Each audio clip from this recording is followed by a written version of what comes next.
Hi, Vishal. Hey, David. Good to have you here. Yeah, good to be here. I'm representing IAB Hong Kong, and we're thrilled to have you be a member of our leadership lounge today. Now, I understand that you are the Director for Strategic Initiatives and Generative AI for Microsoft Asia.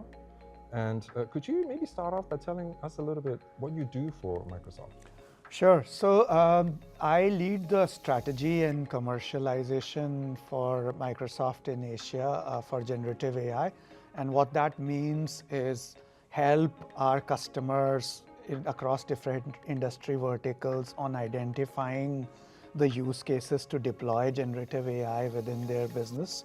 So a lot of my time is spent engaging C-suite and stakeholders within customers to help them get started on the journey for Gen AI.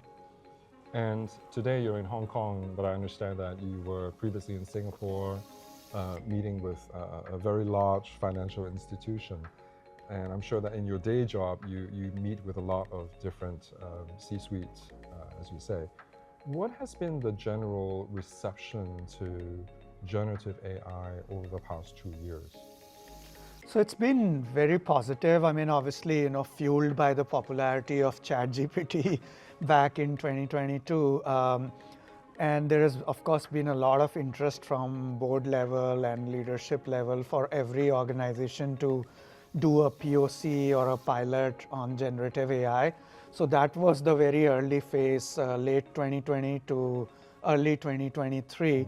But as we mature through and go through 2023 and now into 2024, now it's becoming a bit more focused and targeted, where organizations are really thinking hard on where it makes sense to deploy generative AI and where they can still use the traditional AI or predictive AI, which they've had for a number of years. Now, we're at the C24 event, which is really almost a celebration of content in the marketing world. Do you think that the worry of a lot of marketers saying that their jobs will be taken over, especially as content creators, by AI, do you think that's a valid worry? No, so I think earlier in the day when I was at the panel, one of the things which I shared and talked about is that the marketeers don't need to worry about their jobs. Their jobs directly will not be taken with AI, but they could be taken with somebody who uses AI. And that's a cliche which a lot of people have been saying, but I think that has to be taken with some degree of seriousness, because the AI and generative AI provides you with such great power and tools at your fingertip, which can fast track the way you approach not only content generation, but various other functions within marketing. And you would be at a miss if you don't leverage that technology to help you. With humans and marketing, it's a perfect combination, where a lot of times it has been said that it's not a science but an art. And I truly believe in that. Like, marketing is all about feeling the pulse of your audience, targeting the right customer with the right messaging, and that human emotion and the human touch and feel and that connection still comes from human ingenuity, which I don't think will be replaced by AI. In other words, if our jobs is to understand human nature, then AI will never understand humans as well as humans can, right? So we'll always have a job. Absolutely. That's one of the questions we talk a lot in different forums, that will at any stage generative AI become sentient, meaning it has its own emotions or feelings. There is a talk of OpenAI releasing a reasoning version of GPT transformer models. But I think that human element and the sensitivity, I don't think it's something which is going to come in the near future or something we need to worry about, because at the end of the day, it's we as humans who are driving these models, and we are sort of co-creating the models based on different attributes and different factors which contribute to the outcome we are trying to get out of the model. So at no stage, the models could self-train itself on certain data sets, but I could not imagine a world where we take humans out, especially in scenarios like this. Now, you have a background in cybersecurity, and in relation to AI, there are a lot of questions around security, whether it's protection of consumer data, or even just misuse of data in general for training. Now, let's talk about consumer data first. Do you see that as a potential challenge in that a lot of consumers don't want their data to be used as training data for models? Is that even something we should worry about? Yeah, so I think, the two sides of this question. The first is, a lot of times consumer data is anyway being used and, sort of shared on many different forums, whether it's your search engine or whether it's your different, apps or services which you use. So I think it's kind of a misnomer that, the AI will take your consumer data in a way which is different to what your data is already out there in terms of social media presence, whether it's LinkedIn, Facebook, Instagram, or TikTok. So I think that we need to kind of park that aside. Having said that, yes, having sensitivity around a consumer's data and what it's being used for is a responsibility of any platform or any organization which is coming up with generative AI solutions and services. And you need to keep in mind the privacy lay of the land. So if you are in Hong Kong or China or Singapore, you need to comply with the local regulations around privacy, whether it's your personally identified information, whether it's your payments data, your healthcare data, and so on. And then the second part is closely related to the cyber and security, where you constantly hear of these stories of data breaches and accounts being hacked and data being sold on dark web, etc. Those are some things where we absolutely need to be careful in terms of just basic hygiene, the kind of passwords we use, the kind of information we share out there. So just having that consumer awareness and education is something which can save us from a lot of these ill effects of your PII being out there. What about the hunger or a lot of the developers of the newer models, there is a hunger for massive amounts of data. And we know about companies inking agreements to use Reddit data. We've heard stories of transcripts of YouTube videos being used as training data. Do you feel that that is something that's hindering the development of some of these newer models that you mentioned? Yes. So I think the way I look at it is you need to vet the sources of the data and their credibility. So it's almost like a stack ranking of which data source do you consider to be more trustworthy, accurate, and reliable. And one of the big questions with all these models are that if you are getting this data from multiple different sources, what is the authenticity of the data and how can you fact check? Because one of the most common criticism of generative AI is there is a lot of hallucination or incorrect facts. So that's where, having a thorough vetting of these data sources is important when ingesting into the larger models. And then the second important thing is that you also need to think about how do you actually course correct. So in a way, I equate it to your S&P 500 or SPY ETF. They are constantly adjusting that ETF for the top performing 500 companies. So they are getting the laggards out of that top 500 and bringing in the top ones and adding new ones to the list. So the same thing I equate it to the sources, because they bring in the most credible and most upcoming sources and keep shifting out the ones where it's not updated or there are certain issues with the quality of data.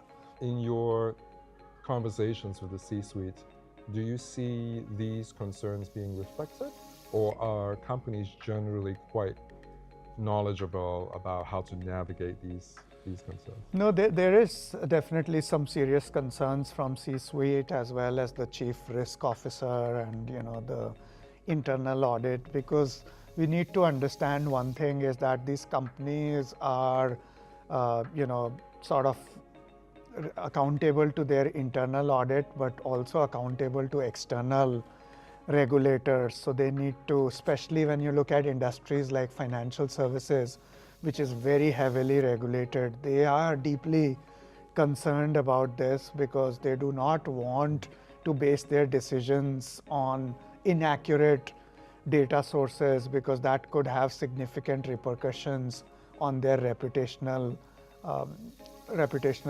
risk which it brings to their organizations. But I think one of the things which I have seen C-suite adopt a more sort of conservative approach is that they are starting with use cases and applications where it does not get into the realms of regulatory first or highly sensitive use cases around credit lending, managing somebody's healthcare records, and so on. So I think they are starting with more sort of non-sensitive use cases, but where they can still see the return on investment and benefits of generative AI. Let's move on to talk about something that's closer to home. So Microsoft Copilot. So this is something that, for example, my company, we've been using it for close to a year now. And a lot of people in the marketing and communication fields were very familiar with the Office 365 apps, which are now optimized and enhanced for AI. What are some of the ways in which you think marketeers can use Copilot to enhance what they do on a daily basis? Absolutely, and then I think that's been great to see the adoption of Copilot across different industry segments and functions. One of the things which separates Copilot from other solutions is it's already well ingrained into the day-to-day working habits of workforce, and they use it a lot, whether it's using your Microsoft Teams to have collaboration with your colleagues, or whether it's presenting your new pitch to your client. And the way Copilot seamlessly integrates with different functions, for your CRM, to collating your pitch deck, to internal collaboration, and also looking at structured and unstructured data across the organization, which is a result of your phone call conversations, your email, your chats, and it seamlessly integrates that and helps the marketing function to really accelerate their collaboration, because a lot of times marketing needs to work with sales,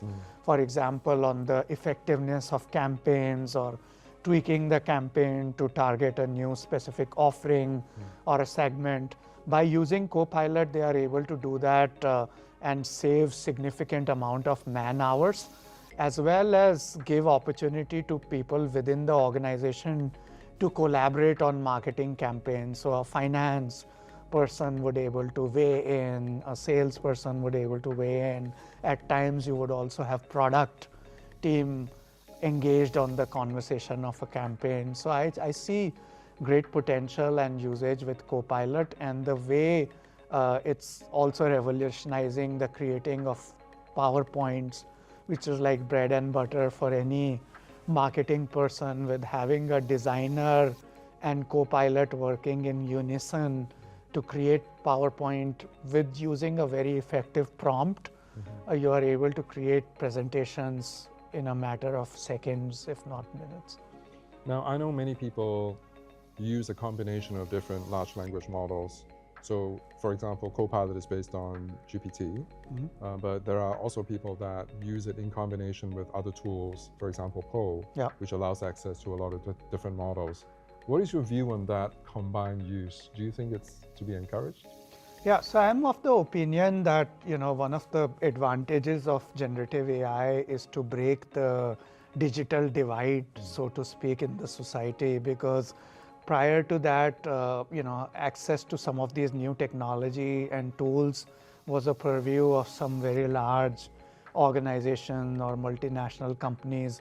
But with the advent of generative AI and some of these open source platforms and tools, now pretty much a new startup to a developer to an IT professional can seamlessly use those tools without having to pay a very hefty bill for using some of these very expensive services which are proprietary. So I definitely encourage people to use more open source platform. I think one of the things which people need to be mindful of is the enterprise grade security, which comes with some proprietary tools like Microsoft Copilot, which basically is built on Azure OpenAI, not just OpenAI. And Azure is, of course, known for providing enterprise grade security to governments, financial services, and many others. So you need to be mindful that what is the security layer on top of these open source tools when you are integrating them within your organization. It's perfectly fine to maybe use it as a end user or a consumer for personal use.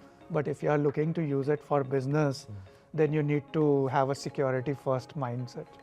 That's right, because a lot of companies have been using the Microsoft Cloud, Azure, in effect when they're using OneDrive, SharePoint, and so on. And so they're used to the enterprise level security, whereas with a lot of these third-party tools, you may not have the same reassurance.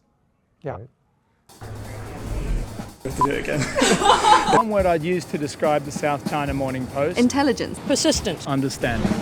The South China Morning Post serve as a platform to host storytellings, to really amplify the importance of culture. That has great journalistic integrity. It's renowned for its quality. Media partnership plays a crucial role for us to tell the story of Hong Kong around the world. I'm Edward Bell. Alpha Lau. Angel Siangla, And I work with the South China Morning Post. Now, Microsoft has a big presence in China. What's your view on some of the work that you do in China? And what are some of the companies that you're partnering with? Yeah, China has been pretty exciting, and as you know, China is at the forefront of digital, be it the super apps or your WeChat Pay and Alipay, Meituan and Shein, Pinduoduo, many others which have fundamentally reshaped how e-commerce or retail is done around the world. The scale at which China operates due to the sheer size of the population and propensity of the people to use these super apps and delivery at convenience has really shifted China to a new paradigm. And with Microsoft, we've been strongly engaged with some of the leading players like Ctrip, which is one of the leading travel companies, which not only has presence in mainland, but they have built a very strong presence in Southeast Asia and many other markets outside of mainland China.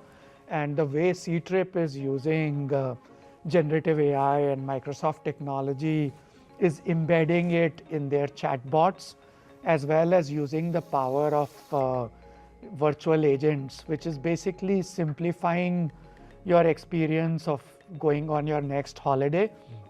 So if I want to go on my next holiday to Istanbul from Singapore, I do not need to search 10 different travel sites and 10 different applications.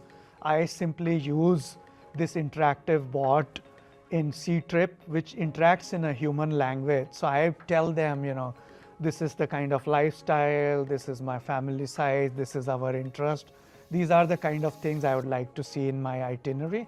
It would basically pick the best option for you in terms of flight, in terms of duration, cost, short layover, as well as recommendations for sightseeing, hotels, all in one. So rather than searching yourself on different search engines, different sites, it's able to create all that for you, and it's being considered at such a high quality that they have seen significant growth in their revenue and customer conversion, because a lot of times the customers would come at a site and they abandon and go to a new one, which is a frequent problem with many of these travel sites. So they have been one of our flagship customers of using generative AI.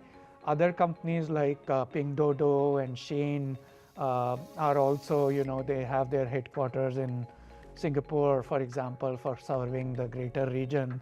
And they have also been Microsoft cloud customers and taking advantage of machine learning capabilities. And of course, being hosted on Azure means that they have global access to a lot of markets outside of Asia as well. Absolutely. I mean, I think if you look at Shein, a lot of customers in Singapore and many other places are using that platform significantly, and it's growing its market share consistently. Do you have any advice for marketeers who are looking for innovative and newer ways of using AI, whether it's for brand building, promotion? What are some interesting use cases, for example, that you've seen recently?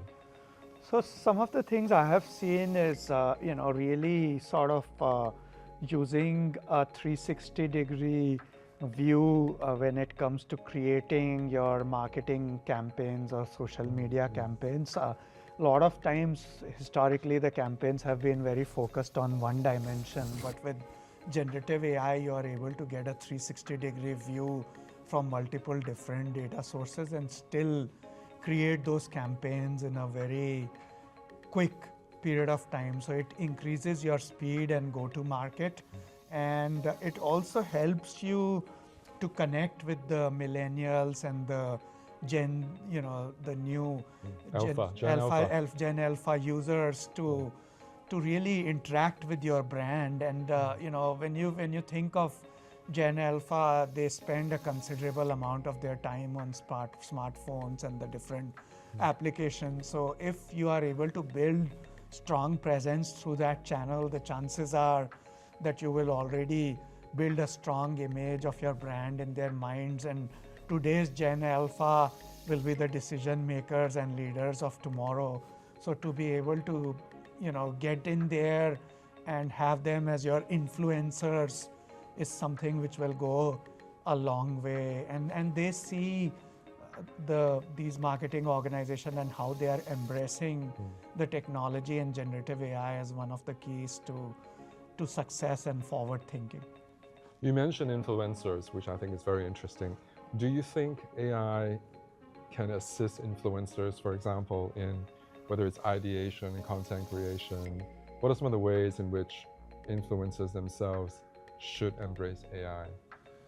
This is something I've seen a lot. I think I come from India, and in India, we've seen significant change with the growth of UPI and the payment interface. I mean, it's fundamentally changed the commerce in the country and how people interact. And with that, what it has done is it started to create wealth for middle income families. And with that wealth, people are now actually looking to invest that wealth into platforms, into equity markets, in ETF. And we've seen big rise of these financial influencers, so to speak. And I've seen them embrace generative AI very, very powerfully in the way that they are actually using generative AI to get like a sentiment analysis of how their users are interacting with their videos, what kind of comments they are sharing, what kind of likes, what kind of comments on their posts on LinkedIn. Everything is seamlessly integrated and packaged and available to them on a real-time basis with generative AI. So as they are creating their new podcast, they are already seeing the tempo of the audience and where audience is heading towards, what are the things they are most interested in, what are the most frequently used words, and all that word map or word cloud is almost instantly being available to these influencers. And if you look at some of the big ones, they have like millions and millions of followers. And similarly, I think other parts of the world, I would think to be no different. I think that's a very interesting point, because not a lot of people know this, but a lot of YouTubers, especially the successful ones, it's a full-time job. They have to constantly, on a daily basis, be ideating new content, analyzing data, and then coming back and adjusting their content. And so the ability to use AI to analyze massive amounts of data, performance data, allows them to turn over their content cycle very quickly, which makes a huge difference because it's quite a relentless schedule, especially if you're a very successful YouTuber.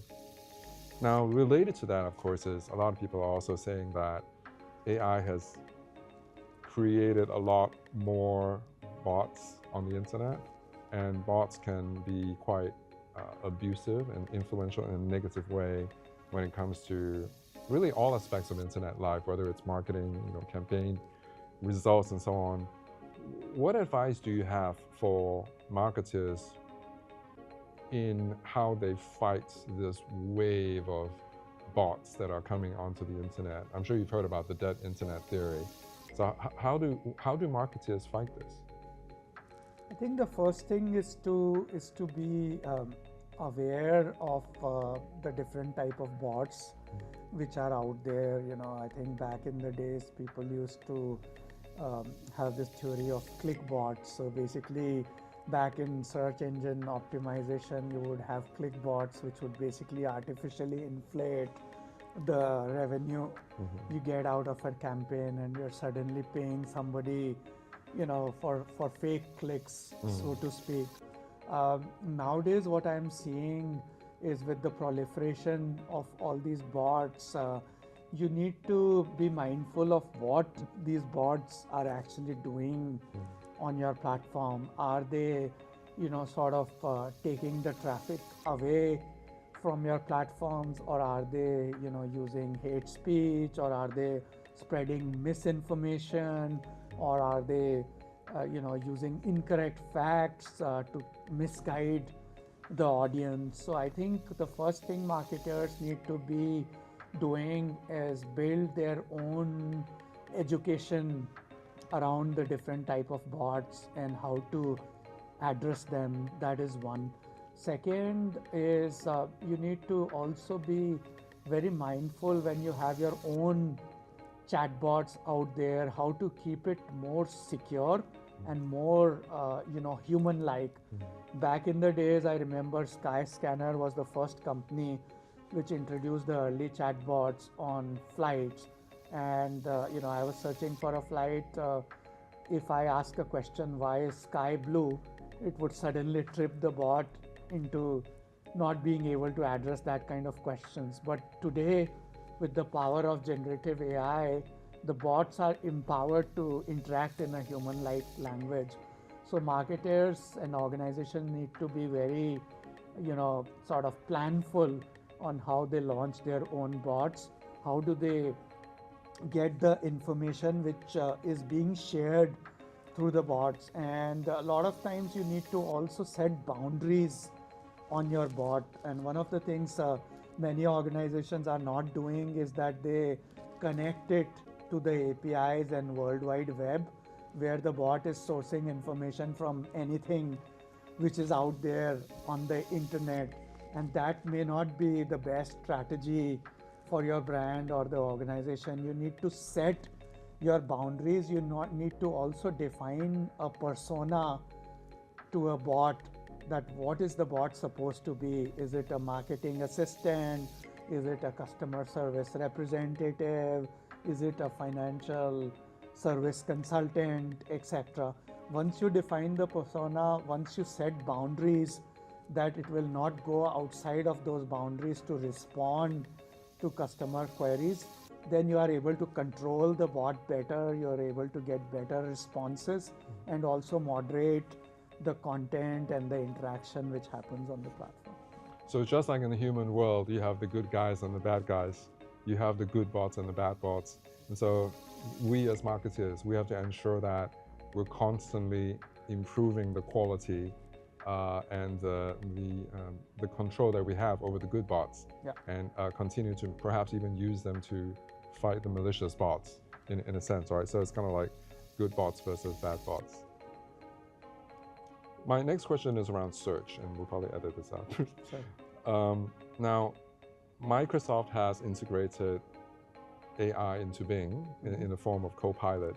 How do you see AI transforming the world of search.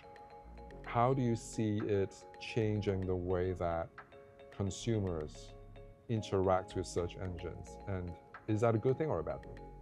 Sure, I'll probably start with a little bit of history because back in early days, I actually worked on being a search engine myself when I started very early on in Microsoft. Of course, was not as widely used in Asia as we all know it.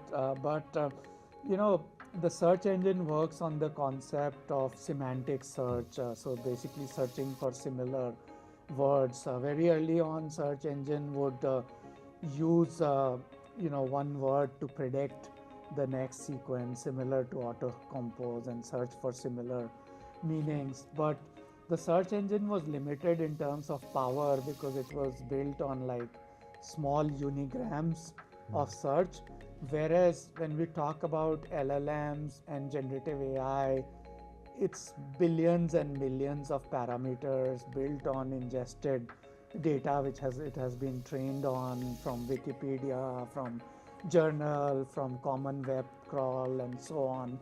So what it does is it uses a concept of word embeddings.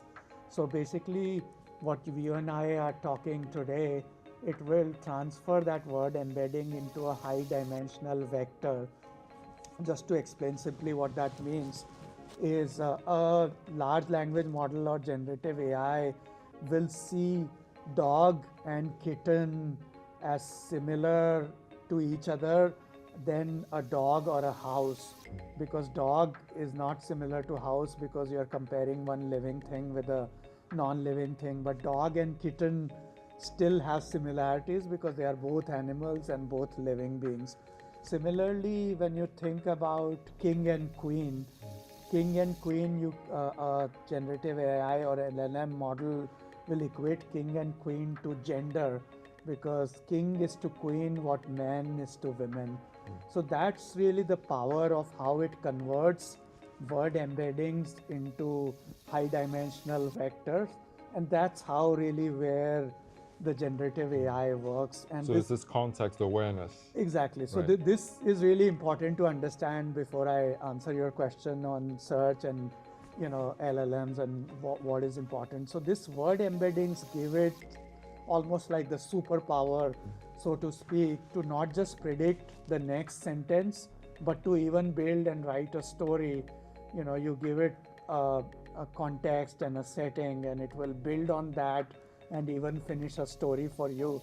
That is purely based on how it translates these word embeddings into vectors, and it's not after exact match that if I am typing on a search engine word York, it will probably get you limited hits. But if I prefix it with new, then it becomes New York, where it's going to get you much more because it's a much more commonly used city name. And that's really how generative AI and LLMs differentiate itself from the search engine, where it's that power which gives you or the user the specific answers they are looking for without having to crawl through the different search listings, and some search listings are sponsored and paid, so they might appear on the top but might not be the best answer for what you're looking for. So that's really how it will evolve. But I think both the search engine and both the tech companies are kind of heading in that direction, so that kind of speaks to itself. That's very interesting, because in other words, what you're saying is AI can understand more deeply what I'm asking versus what I'm asking when I'm typing into a search box, because in the tokenization process, converting it to vectors and so on, there's deeper mathematics happening that allows it to perhaps curate information from different sources, right? And so that makes the quality of the results that come back maybe a little bit more better. And I think it also gives you the ability to even go to the source of that information, so you can actually verify and validate the source. Absolutely. Of where it's getting that information from. Yeah. So bringing the conversation back to C24, how do you see the role of events like C24 or just gatherings and conferences of marketers? How do you see them playing a role in our continued education and development in our understanding of AI? I think it's a great forum and where you get people from all ends of the spectrum. On one hand, you have the platforms, on one hand, you have your content creators, you have people who are leading the new wave of innovation in marketing, be it by the use of computer vision or digital avatars and things like that. It's really the amalgamation and getting together of all like minds in the whole value chain, so to speak, of marketing, which is great. And I think the other thing which I really like about C24 is the whole concept of and having it in a place like Hong Kong, which is your gateway to North Asia and the Greater China region, and also being the conduit to connect it with South Asia and even the Western world, because there are a lot of ways things are being done in the marketing space in the Western world, which is different to how things happen in North Asia due to demographics, due to culture, due to various differences. So it's a great opportunity for people to collaborate and come together on a platform like this, where you exchange views, you learn about the evolving trends, and then it also gives you a great platform to network with people from different spectrum which you would not normally meet. So I think it's really exciting, and I'm thrilled to see so many people attend the event. Thank you so much for that. Any last words of advice for marketers? So I think what I would say is be open to change. A lot of generative AI is really continuous learning and having that growth mindset. And this technology is not limited to people with deep technical coding or data science background. In fact, having that subject matter expertise, you can pretty much imbibe on the generative AI journey with low code or no code.